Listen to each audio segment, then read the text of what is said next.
Thank you. So, I've always felt generic. Growing up with the name, one of three Mike Johnsons in a place called Middletown, Maryland, I always felt average. I craved an identity. The one I had wasn't bad. I was a nice kid. I once had a school teacher go out of her way just to tell my mother, "He is so well behaved." As I got older, the anxieties of feeling average were alleviated by the camaraderie that comes with experimenting with drugs and alcohol. When I was 14, I had my first beer with my friend Kevin in his backyard on New Year's Eve. We snuck in Old Milwaukee's Best. I think I'm drunk. Are we drunk? A few years later, my first joint with my friends Justin and Adam on top of some monkey bars. I think I'm high. Are we high? Then after college, it was time for cocaine with Mike and Steve. Am I feeling it? What am I supposed to feel? Are you feeling it? What are feelings anyway?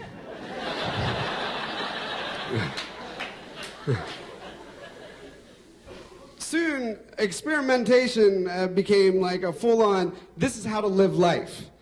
I was interesting. Life was fun, and besides, nothing ever bad ever happened anyway. Then along came Bro Bra. We called him Bro Bra because he started every sentence with bro and bra. I'll never forget his first words to me. "Bro, I gotta stop fucking girls that are dope sick. I'm a dirty bitch, brah."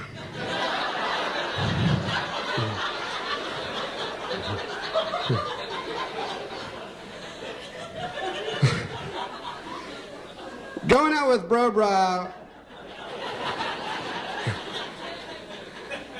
meant that you were going out until you made out, passed out, or were knocked out. Soon after I started hanging out with him, I actually secretly started to refer to him as the devil. He was the number that would show up on your caller ID and you get nervous. And I was never strong enough to say no to him. "Dude, not tonight. Bro, don't be a pussy, brah."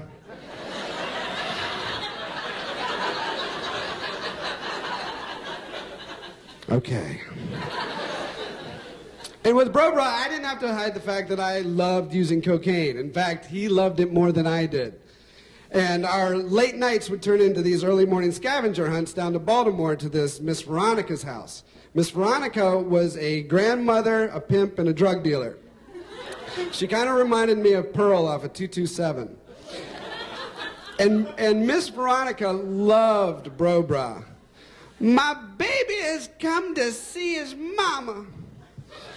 In her house, you walk into her house, it looked like any other house you might walk into in America, except for the grandkids stepping over a passed out woman in the hallway and the prostitutes in the kitchen smoking crack. No crack, only powder. Those were always my instructions to Bro Bra. I still had some dignity shoving the cocaine up my nose and not smoking it. These trips went back and forth for a while, until one night we got kicked out of an Orioles game for being too drunk. Myself in a complete blackout. And I came to at Miss Veronica's house. There I was, 25, sitting next to some prostitutes and a guy that I had secretly called the devil, crossing that line, smoking crack. Crack will bring you out of a blackout.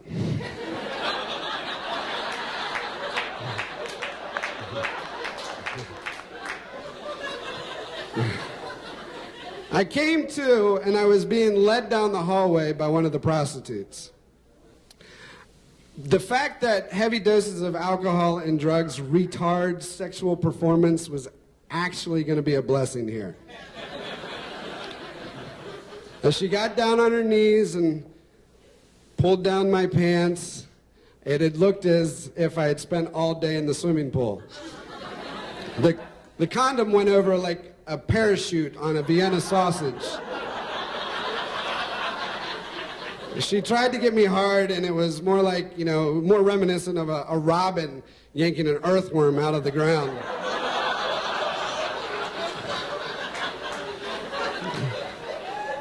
honey, this ain't happening. But I'm gonna still need $30. Which I neither had nor really understood. I don't have anything. Oh, hell no. Quickly, sentiment went through the house that I had tried to con my way out of a blowjob. A gentleman that I had never seen before showed up and started talking to Bro Bra and Miss Veronica. Your man owes us some money. Give me your jacket. No. To this day, I look back at that moment and I want to grab that kid and say, give him your jacket. But it was my favorite jacket and I still felt like I hadn't done nothing wrong. Well, you better come up with something. There's yelling and commotion started in the other room and I distinctly heard, smoke his ass then.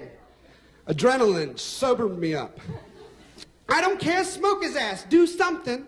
It was at this point that the nice kid inside me just wanted to desperately play the card.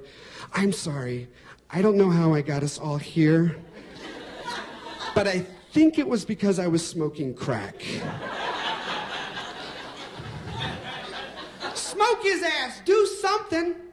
I did the only thing that I could think of, the only thing that I had on my person. I pulled out my driver's license and my social security card. I was like, here, take these and hold on to them and I'll get you the money. Take my identity, but don't take my jacket.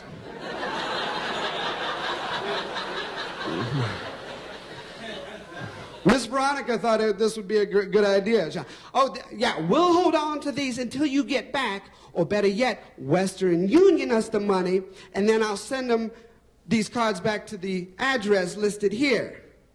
Yes, send it back to the address where I live with my parents. We walked out of the house a few minutes later. Dawn was breaking over Baltimore. I was starting to crash. And Bro, we need to find a cab, brah. We are out of money. That's when Bro reached into his pocket and pulled out a $100 bill.